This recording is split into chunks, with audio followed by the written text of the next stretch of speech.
வணக்கம். இது வெல்லும் சொல். இந்த நிகழ்ச்சி மூலமாக மீண்டும் உங்களை சந்திப்பதில் மிக்க மகிழ்ச்சி. நான் செந்தில்.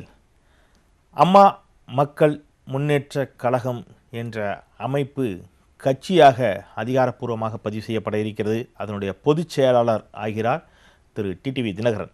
இந்த தருணத்தில் இது குறித்த பல்வேறு கேள்விகள் நிச்சயம் ஒவ்வொருவருக்கும் இருக்கும். அந்த கேள்விகளோடு நாம் டிடிவி தினகரனுடைய தலகர்த்தர்களில் முதன்மையானவராக இருக்கக்கூடிய திரு தங்க தமிழ்ச்செல்வன் அவர்களோடு பயணிக்கலாம். வணக்கம். வணக்கம் சார். டிடிவி தினகரன் திடீர்னு அமமுகவை கட்சியாக பதிவு செய்ய வேண்டிய நெருக்கடியும் அவசியமும் எந்த இடத்துலேருந்து வந்துச்சு? அப்படி ஒரு நெருக்கடிக்கு உங்களை தள்ளியிருக்காங்கன்னு சொல்லாமா? அந்த நெருக்கடியில் நீங்கள் வேறு வழி இல்லாமல் அதை பதிவு செய்ய வேண்டிய கட்டாயத்துக்கு நீங்கள் தள்ளப்பட்டீங்க? இல்லை, நாங்கள் அதிமுக ரெட்டலையை கோரி வழக்கு தொடுத்திருந்தோம். அந்த வழக்கு நிலுவையில் இருந்துச்சு. சுப்ரீம் கோர்ட்டு போய் இது எலெக்ஷன் வந்ததுனால எங்களுக்கு சின்ன வேணும்னு கேட்டோம். அவங்க என்ன பண்ணாங்க, ஏன் பதிவு செய்யலைன்னு கேட்டாங்க. பதிவு செஞ்சால் அந்த மாதிரி அந்த வழக்குலேருந்து நாங்கள் விடுவிட்டுருவோம், அதனால தான் பதிவு செய்யலை அப்படின்னு சொன்ன பிறகு சரி, யாருக்குமே கிடைக்காத ஒரு பொது சின்னத்தை கொடுத்தாங்க பதிவு செய்யாத கட்சிக்கு. அதை சுப்ரீம் கோர்ட்டு ஆணையை மதிக்கிறோம். அதே சுப்ரீம் கோர்ட்டு பதிவு செஞ்சுருங்கன்னு சொன்னாங்க. அதுக்கு பிறகு தான் நாங்கள் எலெக்ஷன் முடிஞ்ச உடனே எல்லா நிர்வாகிகளையும் கூப்பிட்டு, கேண்டிடேட்லாம் கூப்பிட்டு, எங்கள் துணை பொதுச் செயலாளர் டிடிவி தினகரன் தலைமை கழக நிர்வாகிகிட்ட பேசி, இந்த மாதிரி சின்னம்மாவிட்ட சரின்னு இருக்காங்க, சின்னம்மா அதிமுக வழக்கை நடத்தட்டும், நம்ம இன்றைக்கி அம்மா மக்கள் முன்னேற்ற கழகத்தை பதிவு செஞ்சு சின்னத்தை இந்த பரிசு பெட்டி இந்த 4 இடைத்தேர்தலுக்கு வாங்கணும், கோர்ட்டு டைரக்ஷன் பிரகாரம், அதனால் பதிவு பண்ணணும்னாங்க. பதிவு பண்ணதோட பொதுச் செயலாளராக டிடிவி தினகரனை ஏகமானதாக நாங்கள் நியமித்தோம். ஏன்டா தேர்ந்தெடுத்தோம். இல்லை, இப்போ நீங்கள் சொல்லின பொழுது பேசி முடிவு பண்ணி அதிமுக தொடர்பான வழக்கை திருமதி வி.கே. சசிகலா தொடர்வார், நாம அமமுக பதிவு செய்யணும்னு ஒரு முடிவுக்கு வந்தோம் அப்படின்னு சொன்னீங்க. அப்போது அஇஅதிமுகவின் மீதான அந்த பிடியை டிடிவி தினகரன் விடுவதற்கு தயாராகிவிட்டார். ஆனால் திருமதி சசிகலா அதை தொடர்வார், அப்படிதானே அர்த்தம்? பிடியை நாங்கள் கைவிட்டோம்னு சொல்கிறத காட்டில் இன்றைக்குள்ள காலகட்டத்தில் எங்களுக்கு ஒரு அமைப்பு வேணும், கட்சி சின்னம் வேணும். ஓகே, அதை பதிவு செஞ்சால் தான் நடக்கும். ஏன்டா தேர்தல் வரப்போகுது, 4 சட்டமன்ற இடைத்தேர்தல் முடிஞ்சு 23ஆம் தேதி ரிசல்ட் வருதில்ல, சட்டமன்றத்துக்கே பொது தேர்தல் வரப்போகுது. ஸோ அப்போ நாங்கள் முழிச்சுக்கிட்டு நிற்க முடியாது. ஆகையினால தான் இந்த அவசரமாக இந்த சட்டமன்றத்துக்கே பொது தேர்தல் வரப்போகுதுன்னு எந்த அடிப்படையில் சொல்கிறீங்க? தேர்தல் முடிவு அப்படி இருக்கும். தேர்தல் முடிவு அப்படி இருந்தால் கூட நீங்கள் ஆட்சி அமைக்கக்கூடிய அளவிற்கு உங்களுக்கு பெரும்பான்மை கிடைக்குமா? களைஞ்சிட்டு புதுசாக தேர்தல் வரும். களைஞ்சிட்டு புதுசாக தேர்தல் வருங்கிறீங்க. களைஞ்சிட்டு அப்படின்னு சொல்லின்ற பொழுது இந்த அரசுக்கு பெரும்பான்மை இருக்கான்னு சொல்ல வரீங்க? நிச்சயமா. ஆனால் நீங்கள் ஒருவேளை அமமுகவின் சார்பாக போட்டிட்டு வெற்றி பெற்றார்கள் என்று சொன்னால் சட்டப்பேரவை உறுப்பினர்கள் அவர்கள் அத்தனை பேரும் சுயேட்சைகள் தான். அவர்கள் சுயமாக முடிவெடுவதற்கு அவர்களுக்கு அதிகாரமும் உரிமையும் இருக்கிறது. நீங்க இனிமேல் தான் கட்சியை பதிவு செய்யப்படுறீங்க. இந்த தருணத்தில் அவர்கள் வெற்றி பெற்றவர்கள் அத்தனை பேரும் சுயேட்சைகள் தான். ஸோ அவங்க அஇஅதிமுக ஆதரவு கொடுத்தாலும் உங்களால் ஒன்றும் செய்ய முடியாது. நாங்கள் ஏற்கனவே 1 வருஷத்துக்கு முன்னாடி இந்த கட்சியை பதிவு பண்ண போகிறோம்னு சொல்லிட்டோம். ஒரு அஜெண்டா ஒன்று கொடுத்துட்டோம். நாங்கள் இன்றைக்கி கட்சியை இது பண்ணால் கூட எங்கள் மெம்பர்ஷிப்பை 1 இயருக்கு முன்னாடியே தொடர்ந்துடும். நான் மிக முக்கியமான ஒரு புள்ளியில் கொண்டு வந்து நிற்கிறீங்க. அப்போ நீங்கள் கட்சியை பதிவு செய்யணும்னு முடிவெடுத்ததே திருப்பியும் நம்ம தரப்பில் யாராவது வெற்றி பெற்று அணி மாறிட்டாங்கன்னா நம்மளால் சட்ட ரீதியாக நடவடிக்கை எடுக்க முடியாது, கட்சி தாவல் தடை சட்டம் உள்ளிட்ட காரணம் காட்ட முடியாது, அவங்க அணி மாறக்கூடும் அப்படிங்கிற பயம், அச்சம். ஒருவேளை அமமுகவின் சார்பாக சட்டப்பேரவை உறுப்பினர்களோ நாடாளுமன்ற உறுப்பினர்களோ வெற்றி பெற்றால் அவங்க அஇஅதிமுகவையோ பாஜகவையோ காங்கிரஸையோ ஆதரிக்கலாம். அதை தடுப்பதற்கு நீங்கள் கட்சியை பதிவு செய்கிறது முடிவு பண்ணிக்கங்க. நீங்கள் இப்போ சொல்கிற விவாதத்தை பார்த்தா சார், இன்றைக்கி உள்ள காலகட்டத்தில் ஒரு 18 எம்எல்ஏக்கள் எத்தனையோ வலை விரித்து பார்த்தாங்க சார். எனக்கெல்லாம் மந்திரி பதவி தரேன்டாங்க, இப்போ க்ரோர்ஸ் கணக்கில் பணம் தரேன்டாங்க, நான் போகலை. இன்னும் என்னை மாதிரி சில எம்எல்ஏக்களும் பேசி பார்த்தாங்க, போகலை. இவ்வளவு சோதனையை கடந்து ஜெயித்த பிறகு நாங்கள் தடமாறுவோம்னு நினைக்கிறீங்களா? நீங்க இல்ல, வேற யார் ஒருத்தர், இன்னொருத்தர் அல்லது இன்னொருத்தர், 18 எம்எல்ஏக்கள் அந்த சோதனையெல்லாம் தாண்டி வந்துட்டாங்க. உங்களை போன்ற ஒரு தலகர்த்தர்களும் தளபதியில் ஒருத்தர் தான் செந்தில் பாலாஜி. என்னாச்சு? அது கலைராஜன் எவ்வளவு உறுதியாக திருமதி வி.கே. சசிகலா மிக தீவிர ஆதரவாளர். என்ன ஆச்சு? திமுக இருக்கிறாரு. நாஞ்சில் சம்பத் எவ்வளவு உறுதியா உங்களோடு நின்றவர். இன்னைக்கு என்ன ஆச்சு? அரசியல் எது வேணாலும் நடக்கலாம். அந்த பயம் தான். அந்த சில பேர் சுயநலத்தை காமிச்சிட்டாங்க. நாங்கள் இருக்கிற மிச்ச பேர் நிச்சயமாக சின்னம்மாவுக்கும் அண்ணன் டிடிவி தினகரனுக்கும் கடைசி வரைக்கும் ஒத்துழைப்பு இருப்பான். இந்த வெற்றிக்கு பிறகு நீங்கள் சொன்ன மாதிரி ஆசிலேஷன் மைண்ட்லாம் யார்ட்டும் இல்லை. அது எனக்கு 100% தெரியும். இதுக்காக நாங்கள் பதிவு பண்ணலை. அதை ஆணித்தரமாக சொல்கிறேன் நான். இவங்களுக்கு பயந்து நான் கட்சியை பதிவு பண்ணி இவங்களுக்கு பிடிச்சி வைக்கணும்ன்றதுக்காக பண்ணலை. இந்த 23ஆம் தேதி ரிசல்ட்டுக்கு பிறகு பொது தேர்தலே வரப்போகுது. நாங்கள் தேர்தலை கண்டெஸ்ட் பண்ணோம்னா எங்களுக்கு சின்ன வேணும். இது திமுகவும் காங்கிரஸும் இதே தான் சொல்கின்றன. காங்கிரஸ் சொல்கிறாங்க, ப. சிதம்பரம் திருப்பி சொல்கிறாரு, பாராளுமன்ற தேர்தல் முடிவுகளுக்கு பிறகு தமிழ்நாட்டிலும் ஆட்சி மாற்றம் இருக்குன்னு. தங்கத்தமிழ்ச்சனும் அதே தான் சொல்கிறாருன்னா, அதிமுக ஒரு குற்றச்சாட்டு வைக்கிறது இல்லை, டிடிவி தினகரனுக்கும் திமுக காங்கிரஸுக்கும் ஒரு ரகசிய உறவு இருக்குன்னு. அது உண்மைங்கிற மாதிரியே இருக்குது. நீங்கள் அவங்க சொல்கிற அதே டோனை நீங்கள் பிரதிபலிக்கிறீங்களே. இப்போ அவங்க ஜெயிப்போம்ன்ற கோணத்தில் தான் அதை சொல்கிறாங்க. காங்கிரஸ் திமுக கூட்டணி தான் ஜெயிக்க போகுது, ஜெயிச்சா ஆட்சி மாற்றம் வரும்ன்றாங்க. நாங்கள் என்ன சொல்கிறோம், அம்மா மக்கள் முன்னேற்ற கழகம் தான் 40 எம்பிலையும் ஜெயிக்க போகிறோம், 18 சட்டமன்ற இடைத்தேர்தலையும் ஜெயிக்க போகிறோம். இது 4 நடக்க போதில்ல, அதை சேர்த்தா 22 சட்டமன்ற இடைத்தேர்தலையும் ஜெயிக்க போகிறோம். நாங்கள் வந்து ஜெயிச்ச பிறகு ஆட்சி மாற்றம் வரும்ன்றோம். இது என்ன 2 பேரும் கூட்டணி எப்படி நாங்கள் சொல்ல முடியும்? இல்லை, 22 எம்எல்ஏக்களை வச்சு ஆட்சி மாற்றத்தை நடத்த முடியாது. ஏன் ஜெயிச்ச பிறகு ஆட்சி மாற்றம் ஏன் வராது? ஏன் 22 எம்எல்ஏக்களை வச்சு எப்படி ஆட்சி மாற்றம் செய்வீங்க? ஆட்சி மாற்றம்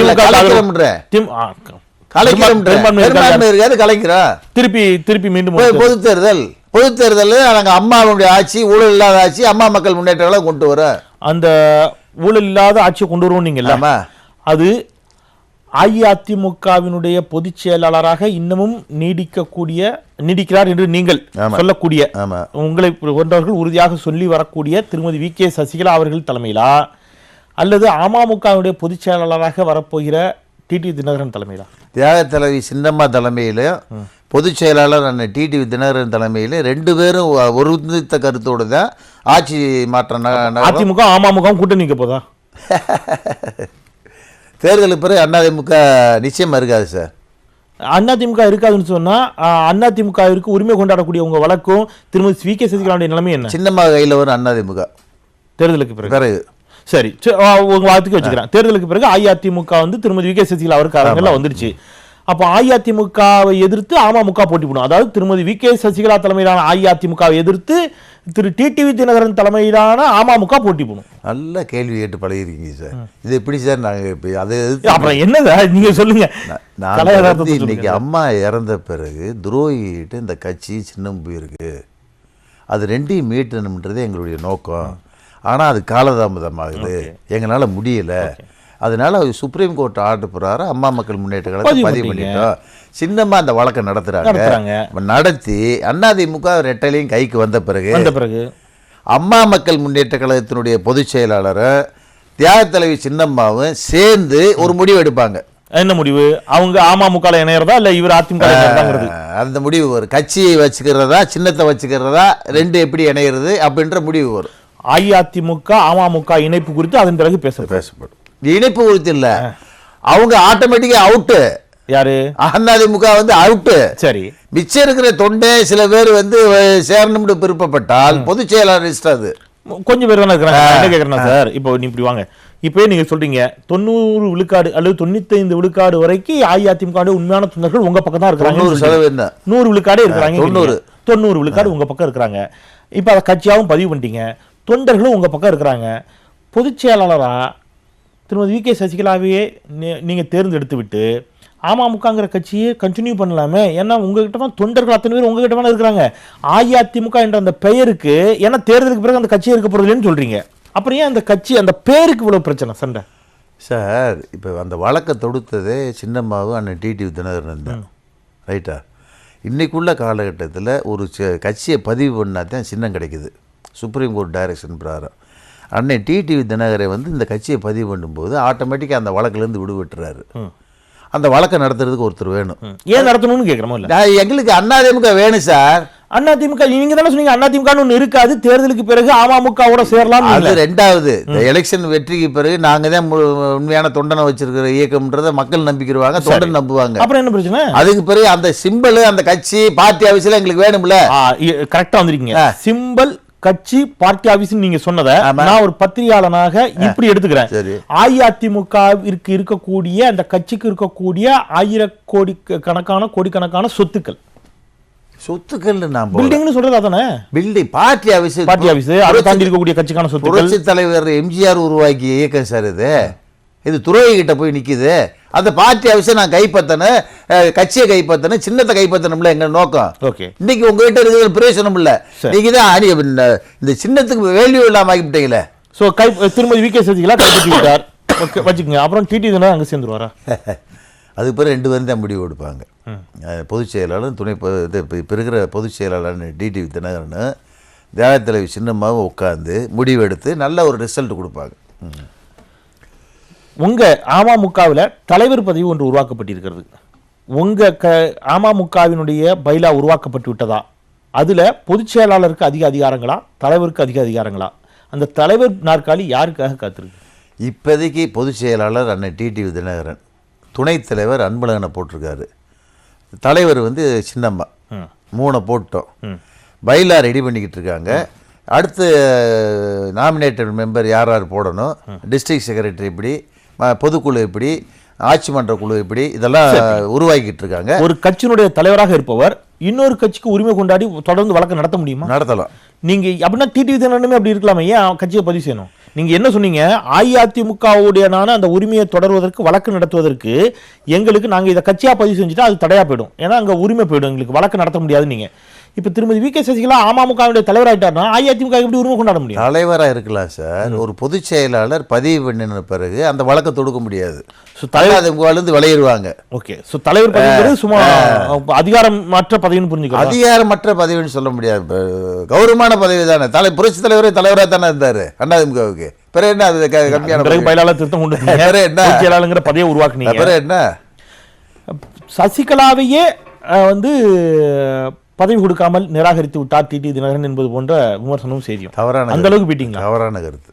அது சின்னம்மா ஒப்புதலோடு தான் பொதுச் செயலாளர் நியமனம் நடந்திருக்கு, கட்சி பதிவு பெற்றிருக்கு. அதில் மாறுபட்ட கருத்தில் இது தவறான ஊடகங்களுக்கு தவறான கருத்து சொல்கிறோம். திருமதி வி.கே. சசிகலா வெளியில் வந்த பிறகு அஇஅதிமுக வந்து அவரிடம் வந்துவிடும் அப்படின்னீங்க. எத்தனை வருஷம் கழிச்சு? வழக்கு நடக்கிறத பொறுத்து. இப்போ இருக்கிறத பார்த்தா இல்லை, அது இல்லை. இவர் வெளியில் வந்த பிறகுன்னு சொன்னால் எப்போ இவர் வெளியில் வர்றதுக்கு இன்னும் காலம் இருக்கு? இவர் வர்றதுக்கு இன்னும் 1 வருஷம் இருக்குன்றாங்க. அது எப்போ வெளியில் வர்றாங்கன்னு தெரியல. வந்த பிறகு வழக்கு முடியணும். அது இந்த ரிசல்ட் வந்துட்டாலே அது ஆட்டோமேட்டிக்காக எங்களுக்கு நல்ல ரிசல்ட் கிடைக்கும். ஸோ வெளியில் வந்த பிறகு ஒரு நல்ல முடிவு எடுத்து ஆரோக்கியமாக நாங்கள் ஆட்சியும் கட்சியும் நடத்துவோம்.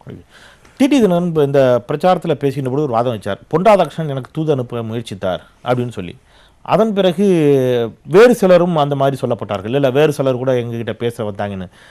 வெற்றிவேல் எங்களுக்கு தொலைபேசி இணைப்பில் வந்து அது குறித்து பேசுகின்ற பொழுது அஇஅதிமுக கூட்டணியில் இருக்கக்கூடிய இன்னொரு வேட்பாளர் கூட அந்த மாதிரி பேசினார்னாரு. உங்களுக்கு தெரிந்து அமமுகவிடம் வேறு யார் யாரெல்லாம் பேசினாங்க? எனக்கு தெரியல.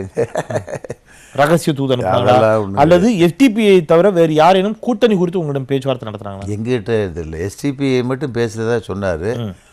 சில பேர் பேசியிருக்கதா சொன்னார். அடபடல் நிலைமை அது நின்றுச்சு, அவ்வளோதான். பொன் ராதாகிருஷ்ணன் தூது அனுப்பினார் அப்படிங்கிறது அவர் சொல்கிற வரைக்கும் உங்களுக்கு தெரியுமா? உங்களுக்கு இல்லை இல்லை இல்லை இல்லை தெரியல. இப்போ இந்த கட்சியில் இந்த மாதிரியான ஒரு விஷயங்கள் நடக்கிறது அடுத்தடுத்த கட்ட தலைமைகளுக்கு தெரியறது இல்லையான்னு கேட்குறேன். இல்லை, இதெல்லாம் ஒரு சீக்ரெட்டான விஷயம். பொன் ராதாகிருஷ்ணன் அண்ணன் கூட பேசினதா அதை சொல்ல வேண்டிய அவசியம் என்ன? ஒரு காலகட்டத்தில் ரிப்போர்ட்டர் கேட்கும்போது சொல்லியிருக்காரு, அவ்வளோதான். இதை இப்போ நிர்வாகிகிட்ட சொல்ல வேண்டியது இல்லையா? ஓகே. சிறுபான்மை சமூகத்தினுடைய வாக்குகள் பெரிய அளவில் வந்து இது முறை அமமுகவிற்கு வரும் அப்படிங்கிற மாதிரியான ஒரு கருத்து முன்வைக்கப்படுகிறது. அது குறிப்பாக எஸ்டிபிஐ உங்களுடைய கூட்டணி இருக்கிறது, அதுவும் ஒரு காரணம் என்பது கொண்டு ஒரு வாதம் வைக்கப்படுகிறது. ஆன்டி பிஜேபி அப்படிங்கிற அந்த பார்வையில் டிடி தினகரன் உறுதியாக இருக்கிறாரோ இல்லையோ, பாஜக அரசு டிடிவி தினகரனுக்கு எதிராக எடுத்த சில நடவடிக்கைகளால் சிறுபான்மையுடைய வாக்குகள் வருகிறது. பட் ஐடியாலஜி வைஸ் அவர் அப்படி அல்ல அப்படிங்கிற ஒரு பார்வை, ஒரு விமர்சனம் அவர் மீது வைக்கப்படுகிறது.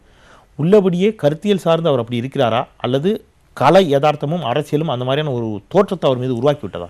பிஜேபி ஆயில் இருக்கிற வரைக்கும் சப்போர்ட் பண்ண மாட்டேன்னு சொன்னவர் அண்ணன் டிடிவி தினகரன். வேறு எந்த அரசியல் கட்சி தலைவர் திரு ஸ்டாலின் கூட தொங்கு பார்லிமெண்ட் வரும்போது பிஜேபி சப்போர்ட் பண்ணுவேன்னா பண்ண மாட்டேனான்னு டிக்ளேர் பண்ணல. ஆனால் நாங்கள் டிக்ளேர் சொல்லிட்டாரு. ஒத்துக்கிட்டாரா? சொல்லிட்டாரு பண்ண மாட்டேன். நாங்களும் பண்ணலை.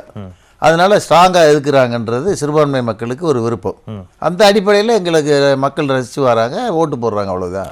நீங்கள் டிடி தினகரன் வெளியேற்றப்பட்ட பிறகு ஆர்கே நகர் வெற்றியை தவிர கலையதர்த்தத்தில் மற்ற எல்லாமே அவருக்கு பின்னடைவாகவும் தோல்வியாகவுமே இருந்திருக்குதா? ஏன்னா நீங்கள் அதிமுக உடனே ஆட்சி கலைஞ்சிரும், நீங்கள் கலையில் அவங்க அதை ரன் பண்ணிகிட்டே இருக்கிறாங்க.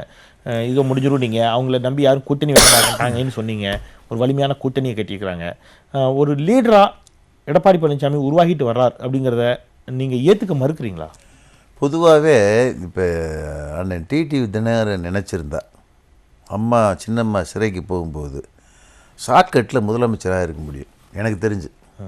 அன்னைக்கு எல்லா இப்போ இருக்கிற அமைச்சர்கள் பூரா அண்ணனை நம்பினாங்க, அண்ணன் எடப்பாடி நம்பினார், அண்ணன் ஓபிஎஸ் நம்பினார். அதில் மாறுபட்ட கருத்து இல்லை. எல்லாத்தையும் சுத்த விட்டு ஷார்ட்கட்டில் வந்து சிஎம் உட்காந்துருக்க முடியும். உட்காந்தால் அது வந்து ரசிக்கலை எங்கள் அண்ணன் டிடிவி. ஷார்ட்கட்டில் போய் நான் உட்கார விரும்பலை, களத்தில் இறங்கி போராடி வருவோம், மக்கள் யதார்த்தமாக நம்பட்டும், நம்பி போராடி நல்லவன் கட்ட வேண்டிய தீர்மானிக்கட்டும், அதுக்கு பிறகு இந்த மக்கு நம்ம அழகாக ஆட்சியை கொண்டு போகலாம். அதனால் எந்த போராட்டத்தையும் சந்திப்ப முடியாது. நாங்கள் இந்த இன்றைக்கி வெளியில் வந்து பார்க்குறோம். பார்க்கும்போது கலாச்சாரத்தை எங்களை நம்புகிறாங்க மக்கள். நீங்கள் சொன்ன எதிர்ப்பலை ஓட்டு இருக்குல்ல, பிஜேபி ஏடிஎம்கே எதிர்ப்பலை, அது டிஎம்கேக்கு நிச்சயமாக போகாதுன்றது நம்பிக்கை எங்களுக்கு இருக்குது. கலைஞர் இருந்திருந்தால் போயிருக்கோம். அது பிறகு ஸ்டாலின் தலைமையேற்ற பிறகு போகுமான்றது தெரியலை. அந்த அளவில் எங்களுக்கு நம்பிக்கை இருக்குது. ஒரு நல்ல ஒரு புது தலைமை வருது, பரவாயில்ல ஓட்டு போட்டு பார்ப்போம் அப்படின்னு சொல்லி யங்ஸ்டர்ஸு, பொதுமக்கள், அதிமுக கேடர்ஸு, இந்த எதிர்ப்பாளி ஓட்டு எல்லாம் வரும்ன்ற நம்பிக்கையில் தான் நாங்கள் 40லையும் ஜெயிப்போம், 22 சட்டமன்ற இடைத்தேர்தலும் ஜெயிப்போம்னு தான் சொல்கிறோம். நாங்கள் உங்களை களத்தில் எதிர்த்து நின்னது ஓபிஎஸ் உடைய மகன் எதிர்த்து நின்னார். பிரைம் மினிஸ்டர் மோடியே அங்கே பிரச்சாரத்துக்கு வந்தார். ஸோ அவர் தரப்பில் ரொம்ப வலிமையாக பிரச்சாரம் முன்னெடுக்கப்பட்டது. கூட்டணி உள்ளிட்டவை உங்களை எதிர்த்து நின்ற ஓபிஎஸ் மகன் ரவீந்திரநாத் அவர்களுக்கு ஒரு பெரிய வலிமையை கொடுத்திருக்கிறது அப்படிங்கிற ஒரு தோற்றம் இருக்குது. நீங்கள் எப்படி பார்க்குறீங்க? அதாவது தமிழ்நாட்டில் நடந்த தேர்தலில் தேனி பார்லிமெண்ட்டு தான் அன்றைக்கி நம்பர் 1 விஐபி தொகுதியாக போயிடுச்சு. பிஜேபிக்கு பிரைம் மினிஸ்டர் மோடி வராரு, ஒரு அதிமுக வேட்பாளருக்கு, காங்கிரஸ் வேட்பாளருக்கு ராகுல் காந்தி வராரு. எனக்கு வந்து அண்ணன் டிடிவி தினகரன் வந்து பிரச்சாரம் பண்ணார். அப்போ டிடிவி தினகரனுடைய அண்ணனுடைய செல்வாக்கை அங்கே புரிஞ்சுக்கிட்டு தானே 2 தலைவர்கள் வராங்க. அதே எங்களுக்கு பெரிய ப்ளஸ் தானே. டிடிவி தினகரனுடைய செல்வாக்கு பயந்து தான் என்ன பிறகு எதுக்கு வந்தீங்க நீங்கள்? சும்மா விளையாட்டுக்கு வந்துட்டு போயிட்டீங்களா? நிக்கிற கேண்டிடேட் அவர் காங்கிரஸ் கட்சியுடைய மூத்த, அதை பாராட்டுறேன் நான். அவருக்கு தகுதி இருக்கு. அண்ணன் ஈவிகேஎஸ் இளங்கோவனுக்கு வந்து பழைய காங்கிரஸ் கட்சியினுடைய தலைவர், மத்திய அமைச்சர், அவருக்கு வரலாம் ராகுல் காந்தி. அதை நான் தப்பா பேசல. ஓபிஎஸ் பையன்ற தவிர வேற என்னங்க தகுதி இருக்கு? நீங்க அதுக்கு பிரைம் மினிஸ்டர் வரணுமா? அது வந்துருவீங்களா? நீங்க பணம் இருந்தா நீங்க எதுவும் செய்வீங்களா? அப்ப மக்கள் பாப்பா இல்ல. இப்போ ஓபிஎஸ் நின்று வந்தா பிரச்சனை இல்லை, ஓபிஎஸ் பையனுக்கு வர வேண்டிய அவசியம் என்ன? அல்ல, அது வந்ததை பார்த்து நீங்க பயப்படுறீங்களா? மக்களுடைய ஆதரவு, ஒருவேளை பிரைம் மினிஸ்டரே வந்திருக்கிறாரு, வந்துட்டு இன்னொன்று அழகா சொல்லிட்டு போனார். இவ்வளவு ஒரு 50-60 கோடி செலவு பண்ணிருப்பாங்கன்னு நினைக்கிறேன் பிரைம் மினிஸ்டர் வந்ததுக்கு. அண்ணன் ஓபிஎஸ் வந்துட்டு மேடையில் வாரிசு அரசியலே ஒழிப்பேன்னு சொல்லிட்டு போனார். எனக்கு ரொம்ப சந்தோஷமா இருந்துச்சு. மேடையில் பார்த்தா துணை முதல்வர் அண்ணன் ஓ பன்னீர்செல்வம், அதிமுக வேட்பாளரான அவருடைய பையன் ரவி, வாரிசு அரசியல் ஒழிப்பை யாரும் சொல்லிட்டு போனாரு, அங்கதானே சொல்லிட்டு போயிருக்காரு. மக்கள் பார்த்து உண்மையிலே தங்கத்தமிழ் செல்வனுக்கு பிரச்சாரம் பண்றதுக்காக வந்திருக்காரு பிரைம் மினிஸ்டர் மோடி. அதனால இன்னும் 10% வாக்கு எனக்கு கூட தான் செய்ய குறையாது. மறைமுகமா எனக்கு வந்து பிரச்சாரம் பண்ணிட்டு போயிட்டார். அங்க அவர் சொன்னது பொதுவா ஒரு வாரிசு அரசியல பேசினாரு. என்ன பொதுவா வாரிசு? மேடையில் 2 பேரும் உட்காந்துருக்காங்களா, வாரிசு அரசியல் ஒழிப்பை யாரும் சொல்லிட்டு போனீங்க? ஓபிஎஸ் தான் சொன்னாரு. என்ன அப்படி என்ன ஓபிஎஸ் மேல கோபம்? அப்படி எனக்கு கோபம் இல்ல, அவருக்கு பிரைம் மினிஸ்டருக்கு ஒருவேளை தெரியல இல்ல, பிரைம் மினிஸ்டர் அவங்க தான் சொன்னாருன்னு சொன்னா அவருக்கு என்ன கோபம்? ஒருவேளை ஏன்டா நீ இவ்வளவு செல்வாக்கு இருக்கா அண்ணன் டிடிவி தினகரனுக்கு, ஏப்பா நீ உண்மையை சொல்லலை, விட்டுருக்க மாட்டோமே, நீங்கள் ஒதுக்கிவிட்டீங்களே, நீ உங்களை நம்பி நான் பிஜேபி கூட்டணி வச்சு தோக்க போகிறோமேன்ற கோபத்திலோடு சொல்லிட்டு போயிருந்துருக்கலாம். திமுக தலைவர் ஸ்டாலின் ஒன்று சொல்கிறாரு, தேர்தலில் ரத்து செய்யணும்னா தேனி தொகுதியில் தான் தேர்தலை ரத்து செஞ்சுருக்கணும், ஓபிஎஸ் மகன் வந்து அவ்வளோ பணத்தை கொடுத்தாரு அப்படின்னு ஒன்று சொல்கிறாரு. தேனி தொகுதியில் தேர்தலை ரத்து செய்யக்கூடிய அளவிற்கு அங்கே பணம் கொடுக்கப்பட்டதா நீங்கள் நினைக்கிறீங்களா? ஐயோ, ஓட்டு போட்டுக்கிறதுக்காக நான் ரவுண்ட்ஸ் போய்கிட்டு இருக்கேன், அந்த வாக்குச்சாவடிக்கு முன்னாடி 2 ரூபாய் கொடுத்துக்கிட்டு இருக்காங்க சார், 1000-2000. நான் போலீஸ்கிட்ட சொல்கிறேன், எலெக்ஷன் கமிஷனில் சொல்கிறேன், யாருமே ஆக்ஷன் எடுக்கலையே. வீடியோ ஆதாரம் இருக்குது சார், அவங்க பணம் கொடுத்த வீடியோ ஆதாரம், ரெட்டலைக்கு ஓட்டு போடு இருந்தால் இவ்வளோ பணம் அப்படின்ற வீடியோ ஆதாரம் இருக்குது. யார் ஆக்ஷன் எடுக்கிறா? அது தேர்தலில் ரிஃப்ளெக்ட் ஆகும்னு நினைக்கிறீங்களா? ஆகணும், ஆனால் நல்லது. இல்லை பணம் கொடுத்து வாக்கு வாங்குறது அது நிச்சயமாக ஈடுபடாது சார். ஏன் சார், நான் இப்போ தங்கத்தமிழ் செல்வன் ஒரு காரில் போனால் ஏற்றுக்கிறியா, நான் போய் ஒரு ஹெலிகாப்டர் சொந்தமாக வாங்கிட்டு போய் இறங்கி பந்தா பண்ணிக்கிறதா விடுவானா சார்? ஓட்டுக்கு 1000-2000 ரூபா கொடுத்தீங்களா, எப்படி சார் நீங்கள் இப்போ ஏது பணம் 500 கோடி எங்கே வச்சுருக்கீங்க, எப்படி சம்பாரிச்சிங்க? சாதாரணமாக நபர் அண்ணன்ட்டே பன்னீர்செல்வம் 2000-ல், இன்றைக்கி 2019 ஓட்டுக்கு 500 ரூபா கொடுக்குறீங்க, 2000 ரூபா கொடுக்குறீங்கன்னு சொன்னால் 500 கோடி பார்லிமெண்ட் செலவழிக்கிறேன்னு சொன்னால் ஏது பணம் எங்கேருந்து வந்துச்சுன்னு கேட்பாங்கல்ல மக்கள். அதனால் அந்த பணம் வந்து இது இன்றைக்கி எல்லாம் செல்வி ஜெயலலிதா அவர்கள் ஆட்சியில் அவர் அமைச்சராக இருந்த பொழுது சம்பாதிச்சுன்னு சொல்ல வரீங்களா? உடனே அம்மாவை இழுத்துருவீங்க பாவத்தை. என்ன சார், இல்ல பாருங்க, நீங்க ஒரு குற்றச்சாட்டை ஓபிஎஸ் மேல வைக்கிறேன். சரி இருக்கட்டும், அம்மா இருக்கும்போது எல்லாமே அம்மா இறந்ததுக்கு அப்புறம் நீங்க உங்களுடைய குற்றச்சாட்டுல அவர் ஊழல் செய்து விட்டார், சம்பாதித்து விட்டார்னா எல்லாமே செல்வி ஜெயலலிதா அவர்கள் மரணத்துக்கு பிறகு சம்பாதிச்சதுதானே? உங்களுக்கு உங்க கொஸ்டின் பிரகாரமே வாரேன். அம்மா இருக்கும்போது அமைச்சராக இருந்த பன்னீர்செல்வம் சம்பாரிச்சு ஊழல் பண்ணது, ஆமாம் ஊழல் பண்ணது தான் உண்மைதான். பிறகு எப்படி சம்பாரிச்சிங்க? அம்மா ஏமாற்றிக்கிட்டு ஊழல் பண்ணீங்க, அதுதான் நாங்கள் சொல்லுவோம். எல்லா பேரும் தான் இப்போ இருக்கிற அமைச்சர் பூரா அம்மா கிட்ட நடிச்சுக்கிட்டு கும்பிடு போட்டுக்கிட்டு காலில் விழுந்துக்கிட்டு மறைமுகமாக ஊழல் பண்ணியிருக்கீங்க, எனக்கு தெரியும். இதைத்தான் அந்த தரப்பும் சொல்றாங்க. என்ன தரப்பு சொல்றாங்க? ஜெயலலிதாவை ஏமாற்றி விட்டார் சசிகலா தினகரன், அது நம்மளுக்கு தெரியாம இருக்கட்டும். கூப்பிடிங்க 200 வீட்டில் ரைடு விட்டீங்களே, என்ன எடுத்தீங்க? உங்கள் வீட்டில் ரைடு இப்போ எலெக்ஷன் முடிஞ்சு இப்போ இந்த தேர்தல் முடிவு பிறகு பாருங்கள் எம்பிட்டு கூத்து நடக்குதுன்னு பாருங்கள். என்ன நடக்கும் பாருங்க. அதிமுக வீட்டுக்குலாம் ரைடு போகுங்க, ரைடு போகுதா இல்லையாங்க, என்னென்ன மர்மங்கள் வெளியே வருதுன்னு பாருங்க நீங்கள். இல்லை உள்கட்சி பூசலின் காரணமாக இல்லை, பொதுவாகவே சொல்கிறேன். நாட்டில் எவ்வளவு தில்லுமுள்ளு நடந்திருக்குன்றது அப்புறம் வெளிச்சத்துக்கு வரும் மக்களுக்கு. ஒருவேளை திருமதி வி.கே. சசிகலா அவர்கள் கைக்கு அதிமுக வந்துடுச்சுன்னா, நீங்கள் சொன்னீங்க வந்துடும் அப்படின்னீங்க, அப்படி வந்த பிறகு நாங்கள் கூடி பேசி ஒன்று சேருவோம், ரெட்டலையை எடுத்துக்கிறதா, ஏன்னா அந்த சின்னம் வேணும், கட்சி வேணும், கட்சி அலுவலகம் வேணும், இதெல்லாம் சொன்னீங்க. அப்படி வருகின்ற பொழுது எடப்பாடி பழனிசாமி, ஓபிஎஸ் உள்ளிட்டவர்களோடு சேர்ந்து நீங்கள் பயணிக்கக்கூடியதாக நான் புரிஞ்சுக்கலாமா? அதை 100% இல்லை, 101% இல்லை. ஏன் அவங்க இல்லை வாய்ப்பு இல்லை. எடப்பாடி துரோகிகள் நாங்கள் விலகித்தானே சார் வந்துட்டோம். நாங்கள் எத்தனை பேர் அப்படி விளக்குவீங்க? பூராத்தி வழக்கத்தான் நாங்கள் நிற்க முடியும். இல்லை அங்கே எத்தனை பேர் விளக்குவீங்கன்னு? யாருமே இருக்கக்கூடாது, அதிமுக யாருமே இருக்கக்கூடாது. அதிமுக தலைமை டீம் இருக்குல்ல, யாரும் இருக்க மாட்டாங்க, வரமாட்டாங்க. எப்படி வருவாங்க? எடப்பாடி, ஓபிஎஸ் வாய்ப்பே இல்லை. யார் விஜயகுமார் ஒருத்தருக்கும் வாய்ப்பு இல்லை. இவங்க தான் கெட்டவங்கன்னு சொல்லி தான் நாங்கள் ஓட்டே கேட்குறோம். ஓட்டு போட்டு ஜெயிச்ச பிறகு அவங்கள சேர்த்துக்கிட்டோமா, மக்கள் எப்படி அடுத்து ஓட்டு போடுவாங்க எங்களுக்கு? ஓகே.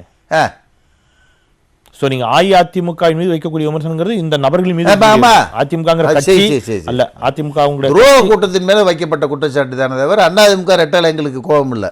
அமமுக கட்சியாக பதிவு செய்த பிறகு நீங்கள் எந்த சின்னத்தை விரும்பி கேட்பீங்க? குக்கரையா, பரிசு பெட்டியா? பதிவு செஞ்ச பிறகு எந்த சின்னம்ன்றது என்ன நான் டிசைட் பண்ணலை. இப்போ கேட்குறது பரிசு பட்டத்தை தான் கேட்க போகிறோம். அந்த 4 சட்டமன்ற இடைத்தேர்தல் ஆஃப்டர் பொது எலெக்ஷன் வரும்போது என்ன சின்னம்ன்றது நாங்கள் டிசைட் பண்ணலை, உட்காந்து பேசி தான் இந்த முடிவு எடுப்போம். ஓகே, நன்றி தங்கத்தமிழ்ச்செல்வன். தொடர்ச்சியான உங்களுடைய மதிப்பு பிரச்சாரத்தெல்லாம் நிறைவு செஞ்சுட்டு எங்களோடு இணைந்தீர்கள். வெல்லும் சொல் சார்பாக, நியூஸ் 18 தமிழ்நாடு சார்பாக மிக்க நன்றி. நன்றி.